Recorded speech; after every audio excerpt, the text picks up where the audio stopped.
വൈകുന്നേരം ചായയൊക്കെ കുടിച്ച് വെറുതെ ഇങ്ങനെ ഇരുന്നപ്പോൾ ചുമ്മാതെ എവിടെങ്കിലും ഒന്ന് പോയാലോ എന്ന് തോന്നി. അങ്ങനെ ഞങ്ങൾ നേരെ തമിഴ്നാട്. ഇത് നമ്മുടെ ഒറ്റക്കൽ ലുക്കൗട്ടാണ് കേട്ടോ. ലുക്കൗട്ടിൻ്റെ അവിടെ വണ്ടി നിർത്തി. ഒരു 21 സ്റ്റെപ്പുണ്ട് അതിൻ്റെ മുകളിൽ കയറാൻ. 21 സ്റ്റെപ്പ് എണ്ണി മുകളിൽ കയറി.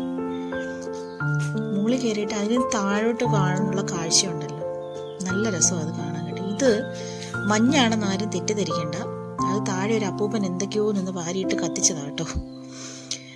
വെള്ളം കുറവുണ്ട്, തടയണിലിപ്പോൾ വെള്ളം കുറവാണ്. പാറയൊക്കെ ഉണ്ട് അവിടെ ഇവിടെ എല്ലാം തെളിഞ്ഞു കിടക്കുകയാണ്. വെള്ളം തീരെ കുറവാണ്.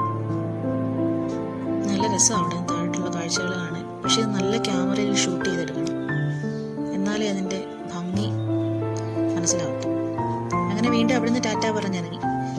ടാറ്റാ പറഞ്ഞിറങ്ങി നേരെ വീണ്ടും കുറച്ചുകൂടെ കിഴക്കോട്ട് വെച്ച് പിടിച്ച് വീണ്ടും നേരെ കിഴക്കോട്ട് പോയി കഴിയുമ്പോൾ നമ്മുടെ 13 കണ്ണറ പാലം നേണ്ട നിൽക്കുന്നു.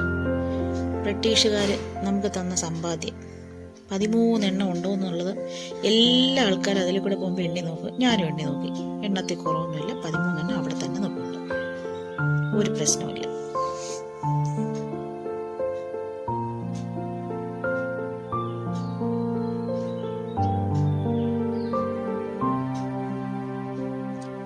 അങ്ങനെ 13 കണ്ണറയൊക്കെ എണ്ണി വീണ്ടും കുറേ കൂടെ മുന്നോട്ട്, വെറുതെ ചുമ്മാതെ, ഒരു കാര്യമില്ല. പക്ഷെ നമ്മുടെ കേരളത്തിൽ നിന്ന് തമിഴ്നാട്ടിലോട്ട് കയറുമ്പോൾ കാലാവസ്ഥയിലുള്ള ഒരു മാറ്റം വളരെ പെട്ടെന്ന് നമുക്ക് മനസ്സിലാവും കേട്ടോ. അല്ല, സ്വിച്ചിട്ടാണക്കാണ് കാലാവസ്ഥ മാറുന്നത്. ഭയങ്കര കാറ്റും നല്ല തണുപ്പും നമുക്ക് പെട്ടെന്ന് അറിയാൻ പറ്റും.